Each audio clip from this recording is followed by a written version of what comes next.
Competitive CS has become boring, is what I would say if I only followed the headlines and didn't really watch the individual matches. However, is there something behind that saying, or is it just a cloud of smoke? Let's discuss it in today's video. But as always guys, don't forget to check out all of the relevant links down in the description below. Check out the Discord for more. And now a quick word from our sponsor. With Skins Monkey, you can easily trade your CS skins just a few clicks. It's a fully automated trading platform with 24/7 live chat support and a massive inventory of skins to choose from. When you trade at least $10 worth of skins, you get up to $5 for free as a bonus. To maximize it, trade $100 and grab that extra $5 bonus. Skins Monkey also offers a 35% bonus when you use my code SHIFTERZ, and also check out their free section for awesome giveaways. Click the link below, use my code, and now back to the video. Okay, why would I say competitive CS, tier 1 CS is boring? Well, if you only follow the headlines, you will see the following stuff appear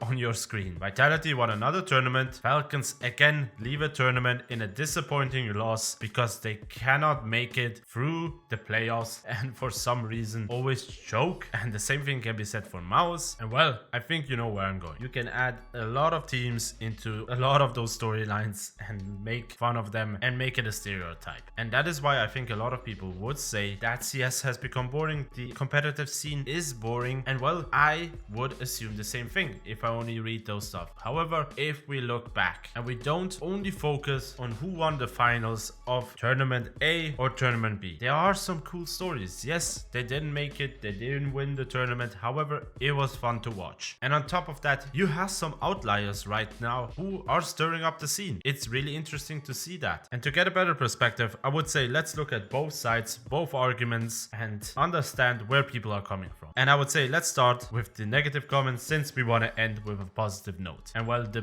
big elephant in the room here is Vitality. They are absolutely dominating. This team right now, since they picked up Robs, which is about a year ago, have been dominating the scene. It's an era just like we had back then with Astralis. You can be pretty certain that when you see Vitality in the lineup, they're most likely gonna win. And therefore people are not gonna tune in, since they already have a gut feeling that they know who's gonna win and they don't want to be disappointed, rooting for the underdog. And well, who can blame them? At this point, the underdogs here were Mouse and Falcons, and well, Furia and Paravision, and they always get destroyed by Vitality. And well, if we look back again at the Astralis era that I mentioned before, the team was hated because they destroyed so many opponents, they were winning against so many opponents, and they were the unstoppable force in the lineup. Every time they played, you could be pretty certain that they would win the tournament. Not 100%, however, pretty certain. And because their era went for so long, people were annoyed by that. They wanted to see someone else. And for that, I would like to look at 2024, because I think 2024 was a great year for competitive CS. We had many stories with different teams, which obviously kept the storylines fresh and kept the narrative interesting. And well, right now you can argue that you don't really have that narrative. And well, I can understand where people are coming from, and I can understand if you only watch the headlines, you will feel that way too.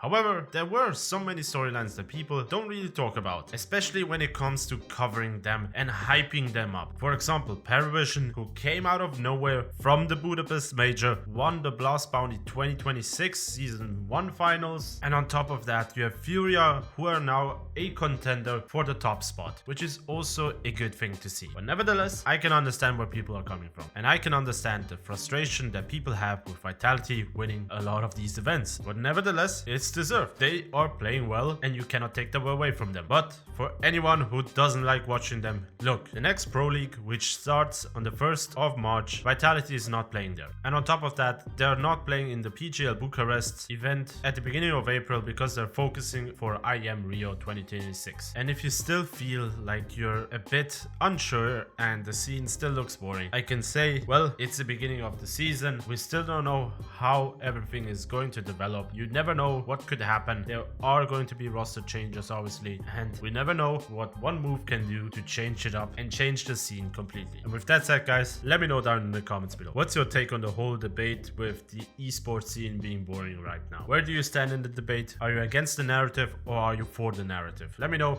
And as always, don't forget to check out all of the relevant links down in the comments below. And as always, don't forget to subscribe, like, and hit the notification bell. And I will see you guys on the next one.